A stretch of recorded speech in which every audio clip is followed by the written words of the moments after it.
Hello students, I am Shivangi. So today's subject is pathophysiology and topic is ischemic heart disease. So what is the ischemic heart disease? Ischemic heart disease also called coronary heart disease. Ischemic heart disease को हम coronary heart disease भी बोलते हैं. A condition which occurs when the major blood vessels supplying blood oxygen nutrients to the heart become a damaged disease is termed as ischemic heart disease.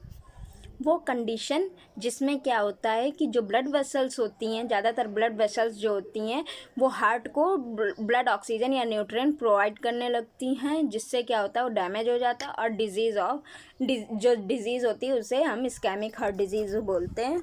Sign and symptom में आते हैं तो क्या क्या common symptom होते हैं. तो chest pain होने लगता है, चेस्ट प्रेशर बढ़ जाता है, शॉर्टनेस ऑफ ब्रीथ, जल्दी जल्दी ब्रीथनेस मतलब सांस जल्दी जल्दी लें. इंडाइजेशन जो है मोस्टली वोमेंस में होने लगता है. लाइक कोई कुछ भी खाते हैं तो डाइजेस्ट नहीं होता. May feel like pain starting to the chest में पेन स्प्रेड होने से पहले आर्म्स, बैक्स और अदर एरियाज़ में पेन होता है, फिर उसके बाद ही चेस्ट में स्प्रेड होता है. अब आते हैं क्रोनिक सिम्टम दैट में indicate the life threatening condition such as. ये लाइफ थ्रेटनिंग कंडीशन में ही क्रोनिक सिम्टम देखने को मिलते हैं. Like chest pain typically on the left side of the body. Chest pain होता है like left side of the body में, जिसे हम एंजाइना पेक्टोरिस भी कहते हैं. कामी स्किन जो होती है वो कामी हो जाती है. नॉइजिया विद और विदाउट वोमिटिंग. नॉइजिया होने लगती है, विद वोमिटिंग भी हो सकती है और विदाउट वोमिटिंग भी हो सकती है. फिर पेन इन नेक और जॉ में पेन होने लगता है. फिर आते हैं शोल्डर. रैपिड ब्रीदिंग, जल्दी जल्दी सांस लेनी पड़ती है, जिसे टैकीपेनिया भी बोलते हैं. या शॉर्टनेस ऑफ ब्रीथ में शॉर्टनेस हो जाती है. लाइक शोल्डर और आर्म पेन, शोल्डर में और आर्म्स में पेन होने लगता है. फिर उसके बाद अब हम आते हैं कॉजेज़ में. तो क्या क्या कॉजेज़ होते हैं. There are several possible causes of this condition. इस कंडीशन के लिए बहुत से कॉजेज़ हैं. Like the blood flow through a coronary arteries में be reduce by the mechanical blockage. Like blood flow, किसी कोरोनरी आर्टरीज से ब्लड फ्लो जो है वो कम हो जाए किस वजह से, किसी मैकेनिकल ब्लॉकेज की वजह से. तो जैसे एथेरोमा क्या होता है. एथेरोमा में क्या होता है, जो भी हमारी मतलब कि आर्टरीज वॉल होती है वो फ्लूइड सिक्रीट करने लगती हैं, ये वो हमारा एथेरोमा कहलाता है. फिर आता है थ्रोम्बोसिस, एक क्लॉट बन जाता है. ठीक है. फिर है स्पास्म, ऐंठन होने लगती है. फिर है ऑस्टियल स्टोनिसिस क्या होता है. ऑस्टियल स्टोनिसिस क्या होता है, आपके जो कोरोनरी आर्टरी होती है वो क्या होती है, नैरोइंग हो जाती है, यानी कि पतली हो जाती है. आर्टराइटिस हो जाता है. Blockage due to the tumour cells और एंड एयर बबल्स. ब्लॉकेज हो जाते हैं एयर बबल्स की वजह से या ट्यूमर सेल्स की वजह से. A decrease flow of oxygenated blood to the myocardium. Oxygenated blood flow का डिक्रीज होना मायोकार्डियम तक. ठीक है. मायोकार्डियम में जो ऑक्सीजनेटेड ब्लड है वो ना पहुंच पाना, फ्लो उसका ना हो पाना या कम हो जाना. ठीक है. लाइक किस वजह से होता है ये, एनीमिया की वजह से, लाइक लैक ऑफ ब्लड की कमी की वजह से, हाइपरटेंशन की वजह से, लो ब्लड प्रेशर की वजह से, हाइपोक्सिया की वजह से, कार्बन मोनोऑक्साइड पॉइजनिंग की वजह से. ओके. फिर हम आते हैं an increase demand for the oxygen cost by किसी मतलब ऑक्सीजन की डिमांड इंक्रीज होने पे क्या क्या कॉजेज़ होते हैं.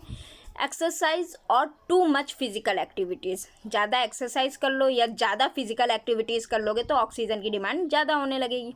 डायबिटीज़ के केस में भी ऐसा होता है. फिर हाई ब्लड कोलेस्ट्रॉल, अगर ब्लड में हमारे कोलेस्ट्रॉल लेवल ज़्यादा हो जाएगा तब भी ऐसा होगा. हाई ब्लड प्रेशर ज़्यादा हो जाएगा, यानी कि ब्लड प्रेशर हाई हो जाएगा तब.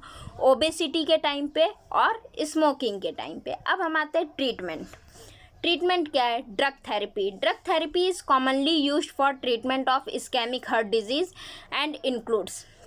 इस्केमिक हार्ट डिजीज़ के लिए कुछ ड्रग थेरेपी है. Like angiotensin converting enzyme inhibitor, जिसे हम ACE इनिबिटर भी बोलते हैं. ACE इनिबिटर क्या करते हैं, which relax the blood vessels and lower the blood pressure. जो ब्लड वेसल्स को रिलैक्स करते हैं और ब्लड प्रेशर को कम करते हैं. फिर आते हैं angiotensin receptor blockers. Angiotensin receptor blockers जो ड्रग्स होती हैं वो क्या करती है, विच लोअर द ब्लड प्रेशर, जो कि ब्लड प्रेशर को कम करती है. फिर है anti ischemic agent such as ranolazine. Antiischemic agent भी यूज़ कर सकते हैं जैसे रेनोलाजीन, ये क्या करते हैं, ब्लड प्रेशर को कम करते हैं।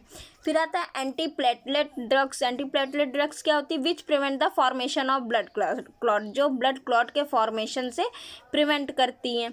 बीटा ब्लॉकर, बीटा ब्लॉकर क्या करती है, विच लोअर द हार्ट रेट, जो हार्ट रेट को कम करती हैं, ठीक है।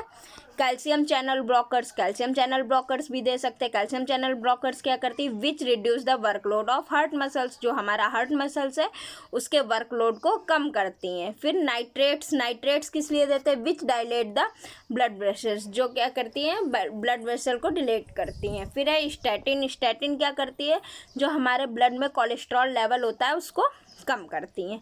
फिर आते हैं सर्जिकल प्रोसीजर। अभी तक ये ड्रग थेरेपी थी, ड्रग से कैसे ट्रीट किया जा सकता है। अब सर्जिकल प्रोसीजर, सर्जिकल प्रोसीजर से कैसे इसको सही किया जा सकता है। सर्जिकल प्रोसीजर मोस्टली क्या होता है, severe symptom that are not relieve by medication. Surgical procedure तब हम यूज़ करते हैं जब उसके सिम्टम्स जो हैं, जो हमारी इस्केमिक हार्ट डिजीज़ है वो हमारी मेडिकेशन से कंट्रोल नहीं हो रही है, तब हम सर्जिकल प्रोसेस इंक्लूड करते हैं। लाइक एंजियोप्लास्टी या स्टेंट प्लेसमेंट। एंजियोप्लास्टी या stent placement like procedure to remove the plaque and restore blood flow in clogged arteries.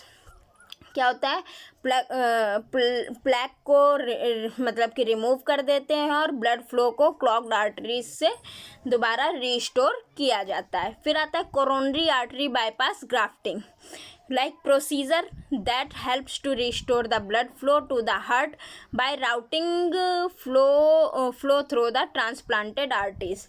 like इसमें क्या होता है, ये कि एक प्रोसीजर होता है जिसमें ब्लड फ्लो को हार्ट तक दोबारा से मतलब रिस्टोर किया जाता है, हेल्प किया जाता है पहुंचाने, हार्ट तक ब्लड फ्लो को पहुंचाने में। किसकी हेल्प से, routing of flow through the transplanted arteries, transplanted arteries है उसकी हेल्प से पहुंचाने में हेल्प। फिर आता है self management for ischemic heart disease.